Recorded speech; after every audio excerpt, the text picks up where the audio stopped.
CM Chandrababu తాను 3 దశాబ్దాల క్రితం ఉపయోగించిన అంబాసిడర్ కారుతో తన అనుబంధాన్ని గుర్తు చేసుకున్నారు.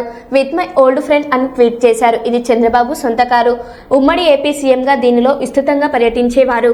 ఇప్పటి వరకు హైదరాబాద్లో ఉన్న ఈ కారును ఇకపై అమరావతిలోనూ టీడీపీ ఆఫీస్లో ఉంచనున్నారు. కాగా 2003లో అలిపిరిలో బాంబు దాడి జరిగినప్పుడు అంబాసిడర్ వల్లే చంద్రబాబు బతికారని చాలా మంది చెబుతున్నారు అన్నారు.